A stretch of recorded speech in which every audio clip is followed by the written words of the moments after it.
Started when Shopify Scripts was initially launched, and I've been with Shopify Functions ever since the beginning. And a lot of what we put together with Shopify Functions is directly related to the learnings that I had while working with merchants and hearing time after time some of the challenges that they were running into, and really wanted to build a solution that kind of addressed some of those challenges and made a much more flexible platform. Right. Hey everyone, I'm Prakhar. I am the co-founder of Foxtel Bundles. We work with about 3,000 brands and 40 agencies, and we have been, from day zero, we've been working Functions a lot. And we've been working with few of the agencies in order to help them migrate from scripts to functions and have insights around that. The idea of today's conversation is to just be super interactive, because we have not prepared anything, really. It's mostly about what you guys are sharing with us and how we can make the platform better together, right? So yeah, Nick.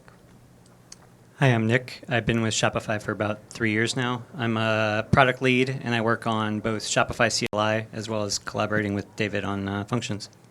Looking forward to your questions, your feedback, and your insights. Well, maybe before we jump into any more slides, who's actively working with merchants today on migrating from scripts? Anybody from a show of hands?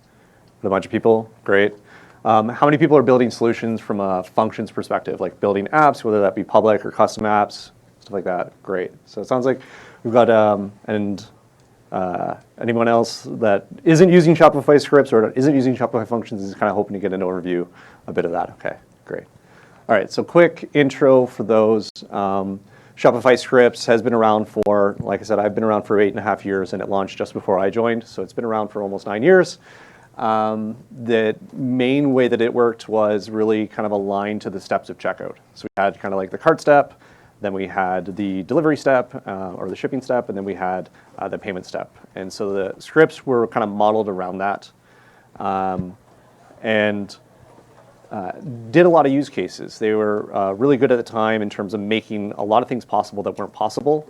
And now that the platform has evolved, we've done deeper integrations to each of these domains so that it has sort of future-proofing. It makes it easier for us to evolve the platform and for these things to continue to work. So with functions, a lot of it is building kind of stable APIs that as we evolve, this evolves with it.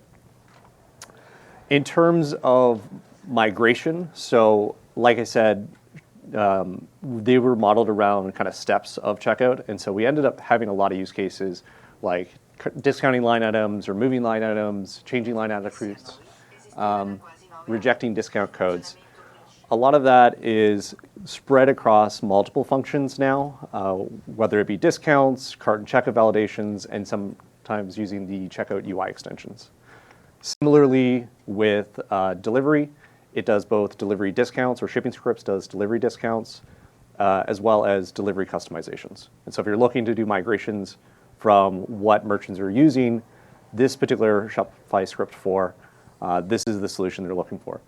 I have indicated that there are a few items, and I'm sure if you're working through this, there are a few items that are not quite 100% functional parity between what we have in Shopify scripts and Shopify functions. There is on our dev docs a link that you can go to and see some of the roadmap items that we do have there to address some of the remaining gaps. And so on the previous slide, there was product and product stacking. I know that's a big one for some folks. There are some ways around that, and I'm sure that there's some people in the room that have probably built some workarounds in the interim until we do have some better platform level solutions. Yeah. And then, I just wanted to add one thing. A great thing to notice here is that while we are migrating from scripts to functions, we are actually kind of looking for one-to-one parity, where what we are able to do in scripts, we should be able to do in functions, like on a one-to-one parity. But the interesting thing to note here is sometimes what you can do is you can use a combination or a bunch of functions with in conjunction with checkout extensions, customer UI extensions, to replicate the same behavior as we were able to do in scripts. So we would love to know as well, like if people have migrated from scripts to functions using like a combination of technologies instead of just trying to do a one-to-one parity as well. So yeah, if anybody has done it, we would love to know. I have a use case because, as an example, Why don't we get some microphones? We are going to record some of this, so if there are questions, love to capture it. Okay. Is that okay? Can anybody hear you? Yeah, we're all Okay.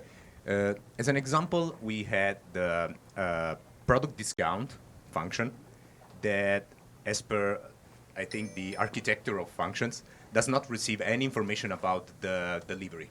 So we had some merchants that wanted to build a product discount running only on a specific zip code. Well, because of their specific use case. So what we did is use a checkout UI extension that listened for the delivery information and synchronize this information into a cart attribute. Then into the product discount function, we retrieve that information from the cart attribute and then apply the discount. The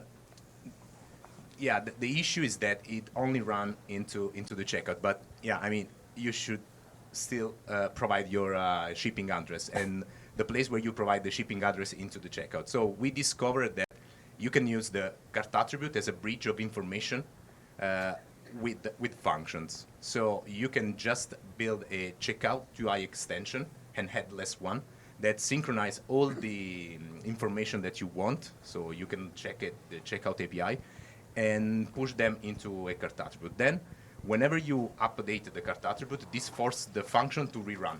So whenever there is a change, the function rerun. So this is one of the use cases we had, and also with the discount code. So as an example, before the last release, was not possible to access the discount code used into the discount function itself. Because, I mean, if you create a discount code function, it's the code itself that triggered the function. So was not useful, but merchants wanted to not run another discount if a discount code has been used. So using, again, a checkout UI extension to synchronize the discount code into a cart attribute, then work it. So yeah, that's it. Yeah. Thank you so much for sharing that, Andrea.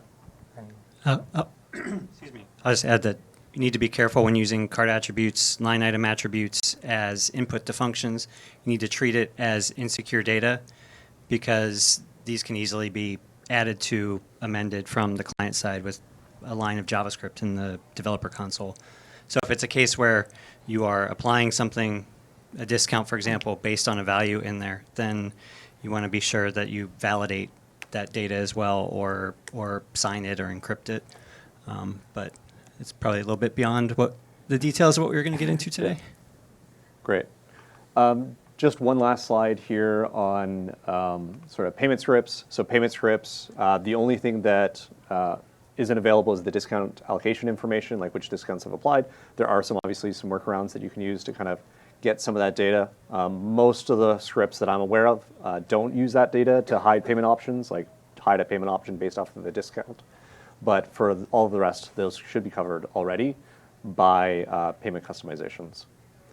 The other thing is we do have checkout blocks, which cover some of the use cases for payment customizations and delivery customizations or shipping scripts. So that is an option as well for merchants when they're migrating to look at what is available out of the box with checkout blocks, now that that is available as well.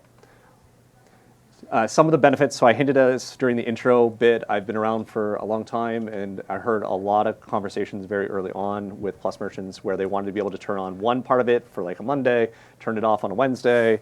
And if you've used Shopify scripts, it's an entire like big long file of Ruby code. And so the ability for you to like easily schedule and turn off parts of that was a real challenge. And then the other thing is having the separation of configuration and logic. I heard a lot of merchants that were uncomfortable going in and modifying code to make a change to a discount code or make a change to a particular message that's going to show up. And so it was very intentional to try to build a solution that separated the configuration from the business logic so that you can put some validation around that, make sure that it's nice and safe, and that the team that wants to execute on a marketing plan can do that very quickly and agile. And we also wanted to make it deeply integrated into each of these domains. So in discounts, if you're using Shopify scripts, when you're in the discounts index, you have absolutely no idea that there's a script running. And if you're in scripts, you don't know what discounts are necessarily running. They're completely two different places. Now with functions, they're all seamlessly integrated into the same place. If you've ever tried to look at analytics for Shopify scripts, it was a single line of discounts that were applied. And so it was really hard from a reporting perspective to understand what was the impact of parts of the campaign. So a lot of this was what we were trying to do. And then the other thing is the input to what a Shopify script has access to has been pretty well stable the entire time that I've been here. Meaning that as we added meta fields, you didn't have access to collections, didn't have access to shop data. All of that is now available if you choose to within functions. So you can really tailor the data that you need in order to do your logic. And so a lot of these sort of benefits were kind of what motivated a lot of the implementation of functions, and why, from a platform perspective, like realize that this is a migration from something that they have to something different. But this is really about thinking in terms of the long term. How do we build an extensibility platform that really allows you to customize Shopify to better work for you? So that's kind of like the formal part of slides, hopefully to give a little bit more context on Shopify scripts and functions. Really what I'm hoping for here today is that you all make some connections. You guys are probably working on different aspects of migration. Ultimately, what I'm looking for is a seamless migration process for merchants that they can replicate what they have today and improve or take advantage of new things. And they'll see this as an opportunity over the long term for benefits. And so I'd really like to understand where we can help from a platform perspective to make your life easier, or the things that we could be doing.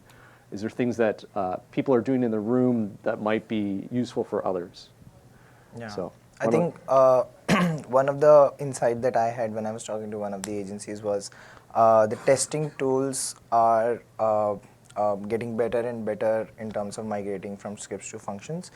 And they have to find like a little bit of workaround still though to being able to test functions and scripts side by side.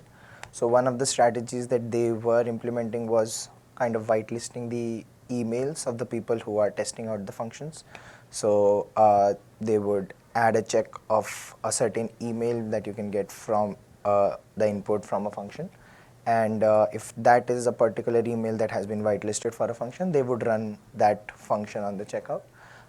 And they would test the behavior of the scripts using the previews.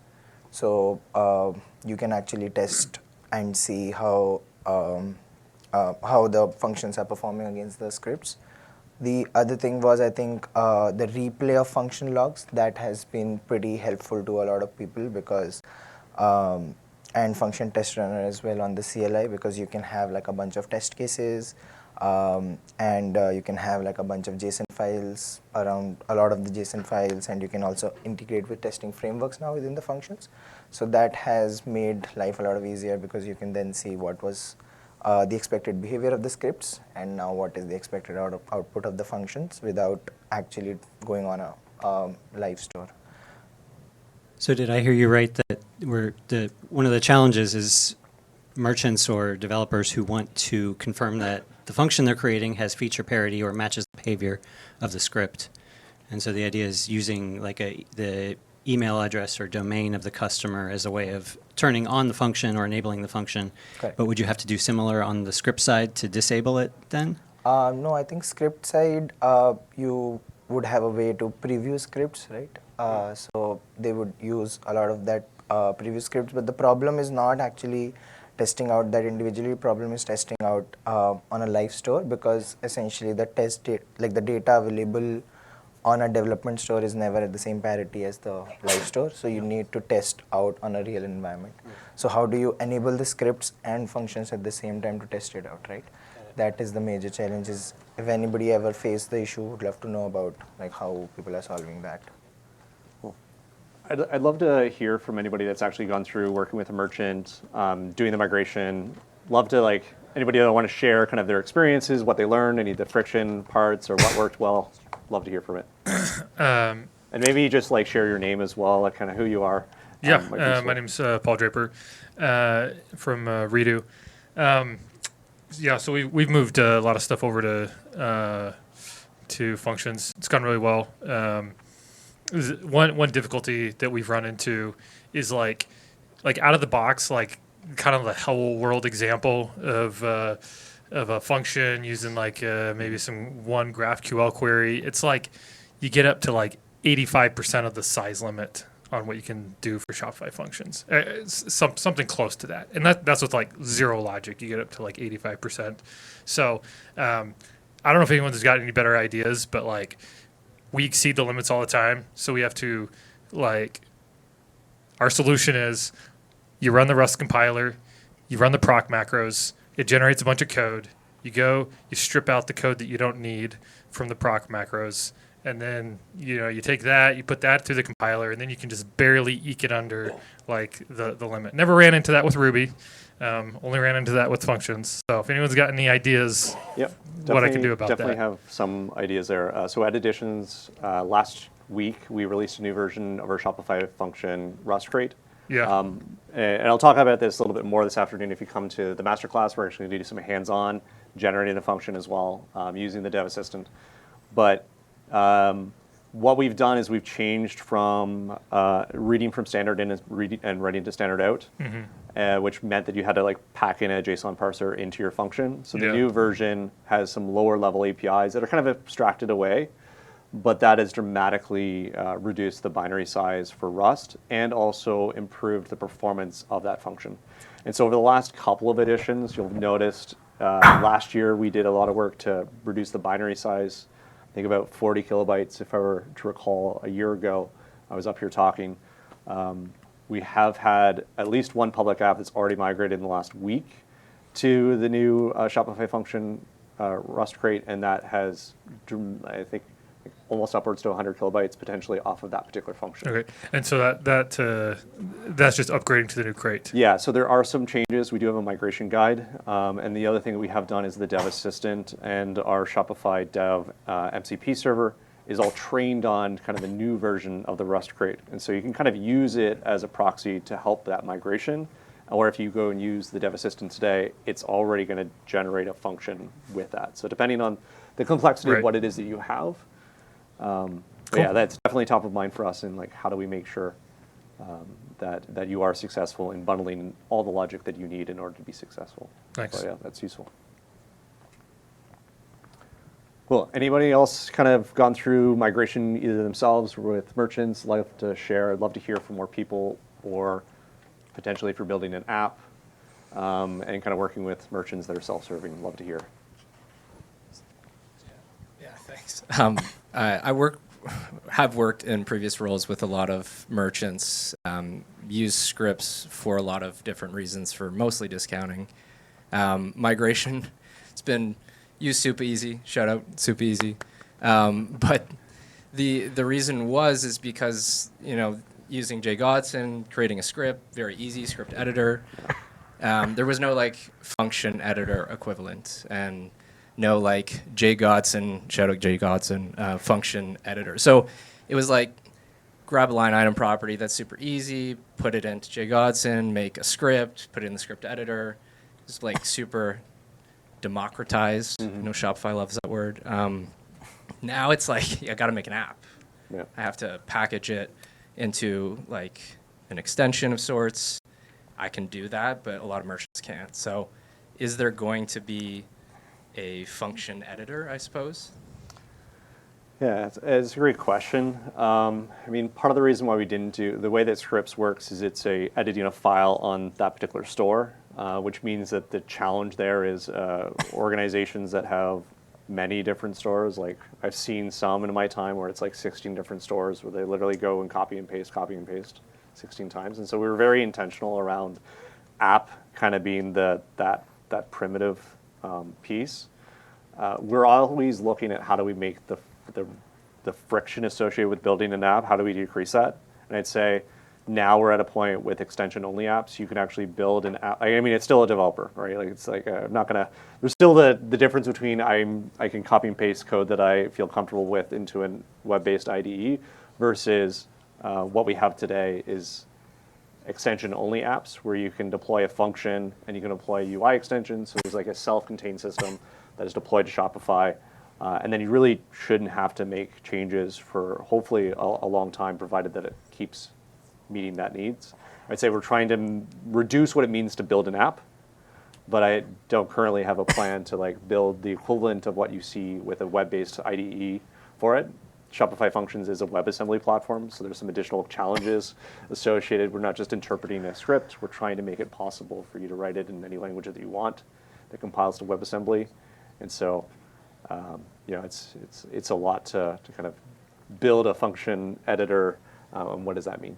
So, and public apps exist today that do a lot of that, and so we're really trying to encourage either public apps or custom apps if you want to. Yeah, do that. The feedback from the merchant level, the e-com managers of the world felt like they could use scripts. Even though it was written in Ruby, it didn't feel like they were writing code. Yeah. It was like AI before AI was a thing, because you could just compile, you know, the script you needed, just paste it in, change it. But today it does not feel that way. It is absolute. I'm not a developer, and I can do the things you just explained. Yeah. But your general e-com manager at XYZ brand is having more trouble with the current iteration of how to run these dynamic discounting campaigns than they used to, I suppose. But Yeah, I appreciate the feedback. I mean, like, it's definitely something that is on my mind on like how do we reduce that friction.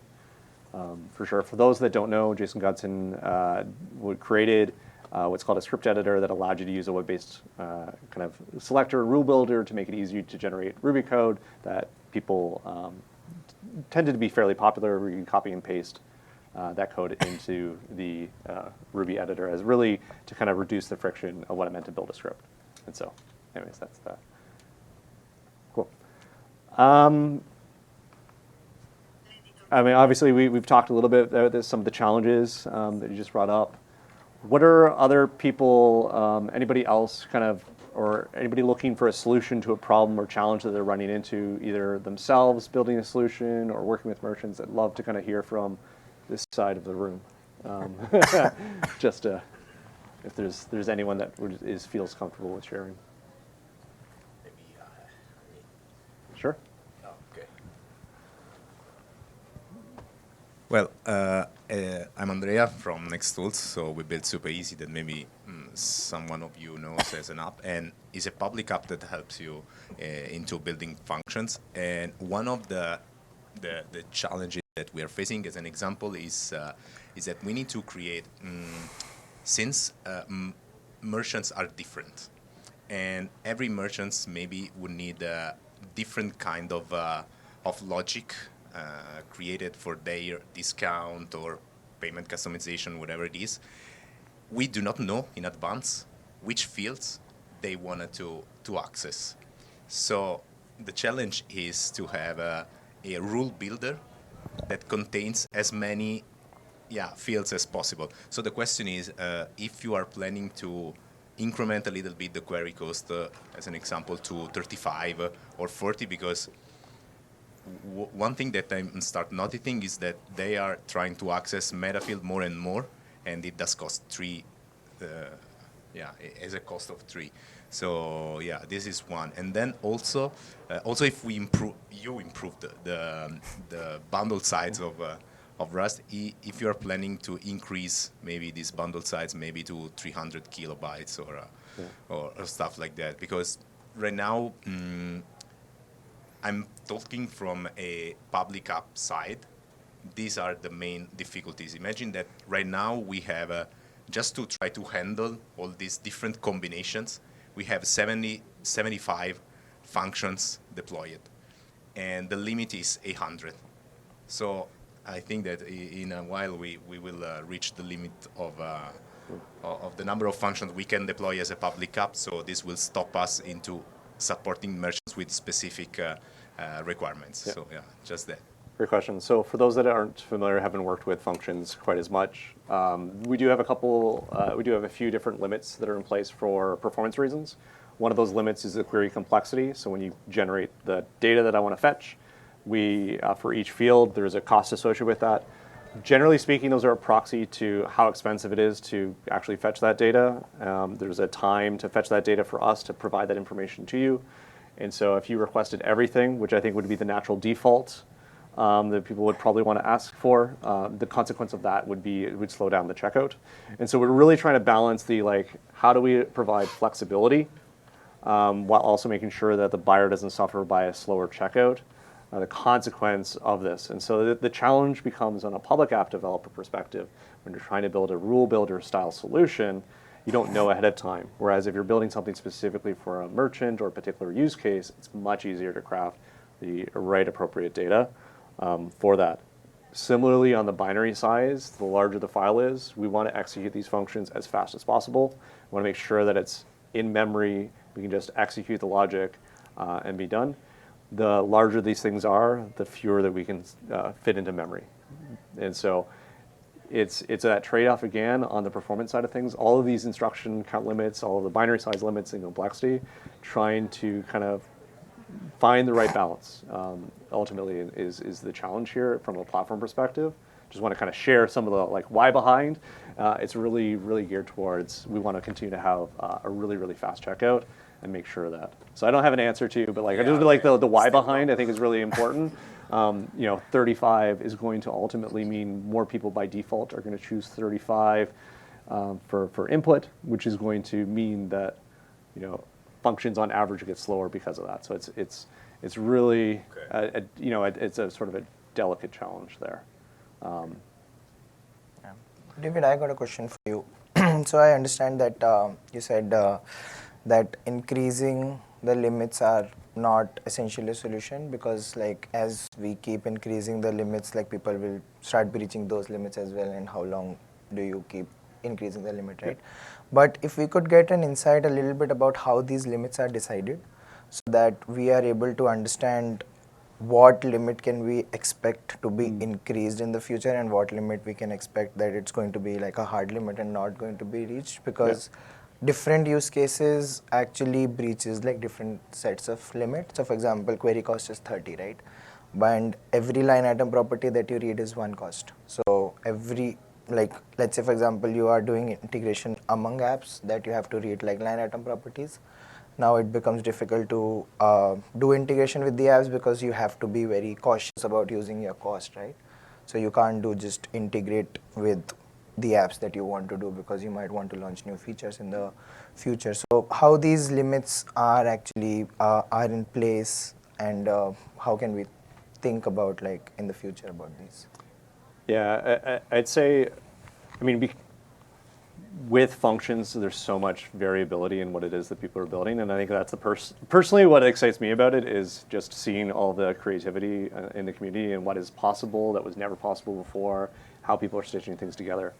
There are a number of different function APIs which all have slightly different kind of input shapes and output shapes, and so one of the bigger challenges here is a bit of putting myself on the other side. So both Nick and I are developers as product managers, and so I spend a lot of time writing function code, a lot of time optimizing Rust code as well, and really kind of experience it from the consumer point of view. And so when I evaluate these limits, a lot of it is, to some extent, is it reasonable to expect, if I were on the other side, is there opportunity to optimize that function to get it within those limits, or is that an unreasonable thing to ask? And so we did actually see that when, again, another one of those benefits from Shopify scripts to functions, scripts had a fixed set of limits.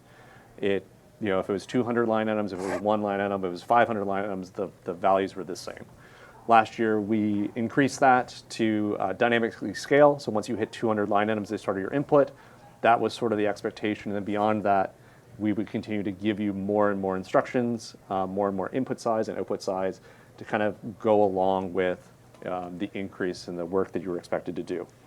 As part of that, it became apparent that there was, when you ask for a certain amount of data on a line item, it wasn't reasonable. You were sort of hitting the input size limit before you were hitting kind of the instruction limit. And that was one of those things where it's realize that probably wasn't set correctly. But now that we have more information, and looking at what is reasonable based off of the information we have available. So the challenge generally here is making sure that we're making deliberate changes. We're looking at opportunities that we can do from a platform perspective to optimize, whether that be the binary size or instruction counts. Like, what can we do that alleviates the challenges that you're facing? And then beyond that, it's really kind of, trying to, again, balance the performance and developer ergonomics, all of those sorts of things. It's more art than science, I would say. Like, we have a lot of variables at play here, and so it's a tricky one. And what I would say is keep telling us when Yes. you're hitting these limits. Like, post on the forums. You may not always see us reply, but know that we see it, because that helps inform us about where we can make either micro or macro optimizations for ourselves or for y'all to help you better achieve these use cases. I think a great example is we heard from y'all really quickly when we launched functions about being able to get product tags. And you saw us go from fetching a single tag to a property on the input schema that allowed you to fetch multiple tags. So I think we're constantly looking for ways that we can improve those little things to help y'all achieve more with functions. Yeah. I think we have one more slide and one more question, right? Yeah, just one more question, then I do have a couple slides at the end just to throw up for QR codes and stuff like that. But I mean, we touched on this a little bit earlier. Like, what is sort of the merchant sentiment, brand sentiment in terms of the actual migration itself? How are you dealing with kind of like the communication, the feeling about the deprecation? Any kind of insights that you want to share with us or with peers in the room? I'd love to hear from people. Yeah, at the back. There's a microphone there. It's a very specific technical question.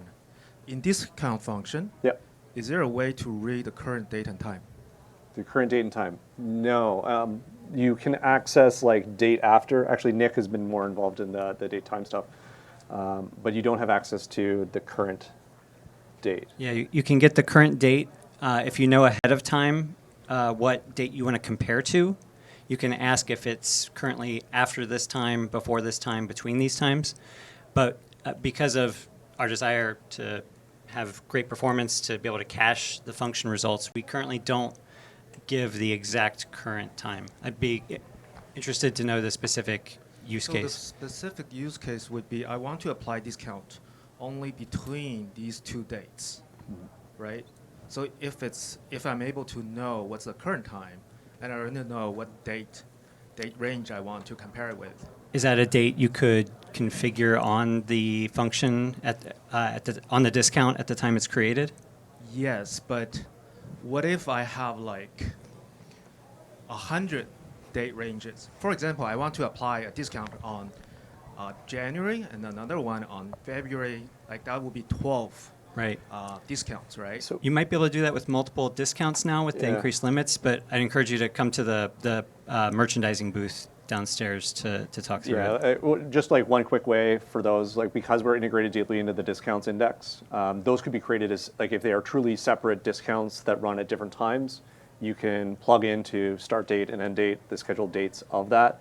It means that you have to manage it across multiple actual different configurations, but it's a way to kind of get, build out a calendar for the entire year with different discounts, different discount percentages. But we have like 1 minute left, so I just want to love to continue the conversation. I do have a slide up here on things that are available to you if you are working with merchants. There's a customization report that is now within checkout settings where you can go and see exactly what are the use cases that a merchant is using Shopify scripts for, hopefully in more human language rather than trying to parse out what a Ruby script is doing. I found it personally really useful to understand at a high level. We have the dev assistant now where you can give it a prompt and it will generate a function for you in Rust. And so that 0 to 100 is maybe 0 to 90, 95%. We know that AI isn't quite perfect, but it'll get you most of the way. And then you can also install our dev MCP server, which has access to, again, the same information that our dev assistant does, and will also help you if you are going down the route of, hey, I want to try out building a function to solve this problem. I want to build a custom one. You can do that as well. And then love to connect with people. Over the next year, we're going to try to build out as many resources and really help kind of everyone in this room transition folks from Shopify scripts to Shopify functions. And so love to hear from people, showcase some successful migrations, the strategies that were put into place, those sorts of things. And as we're building out new resources to try to help ease that transition, sharing that with you. And so it's really kind of a continuation of the conversation today. I would kind of position as that. It's like, love that people showed up, engaged in these conversations, and I'd love to continue that conversation. So if you do, there's a form to fill out, take a picture of it. And then both Nick and I and Prakhar are going to be around today. So if you do have more feedback that you didn't feel comfortable sharing it in front of this group, love to chat with you all. So thank you.